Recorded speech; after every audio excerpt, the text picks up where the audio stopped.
Or if the Mormon religion is true, you would want to know that, right? If it really is true, so we atheists are open. We would like to know. If there's a God, I would have a million questions. Well, first I would say, I forgive you, God. I mean, I'd start the conversation. But if there were a God, I'd have a million questions of this being. But if the God of the Bible does exist, that doesn't mean I have to respect him. If he's the kind of being who created a hell, how in the world can anyone respect a being who created a place of physical torture? This argument about what if you're wrong is really a threat when you think about it. What if you're wrong? You're going to hurt for eternity. Any system of thought that has to make its point by threatening violence, which is what Christianity does, and which is implicit in your question, by the way, what if you're wrong? There's the threat of violence, eternal violence. That is a morally bankrupt system. The argument should be made on its merits, not on threatening or fear, or that you're going to be coddled in heaven forever, or that you're going to be burning in hell forever. If the God of the Bible exists, and if there is a hell, and he's going to send someone like me to that place for having the courage to think my own thoughts, then let him prove what a big macho man he is and send me there. I go willingly. I go gladly.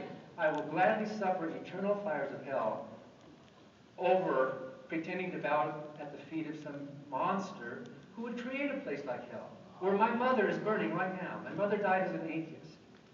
And if anyone thinks that my sweet mother, who lived a beautiful, good, caring, nurturing life, if anyone thinks that she's screaming in hell because she had the courage and temerity to think her own thoughts, then damn that person. And if God exists, then damn God, if that's the kind of being he is. He's beneath himself.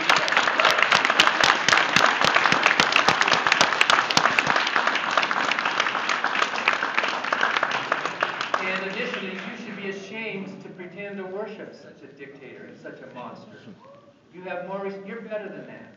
You're a better person. You are kinder than that, and you can rise above it.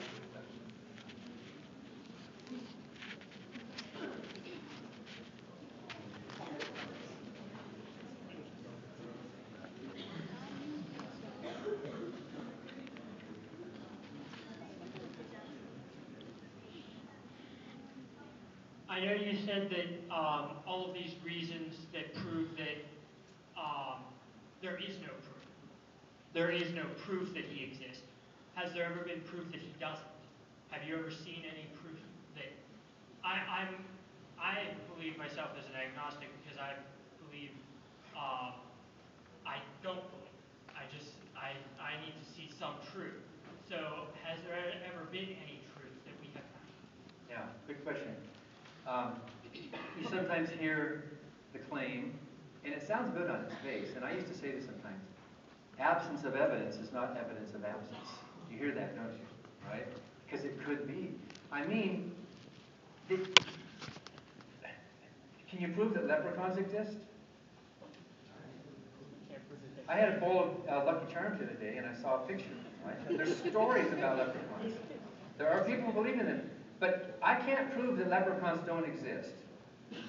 But I think we have enough confidence in it after looking at it long enough to realize there's alternate explanations for the origin of the story.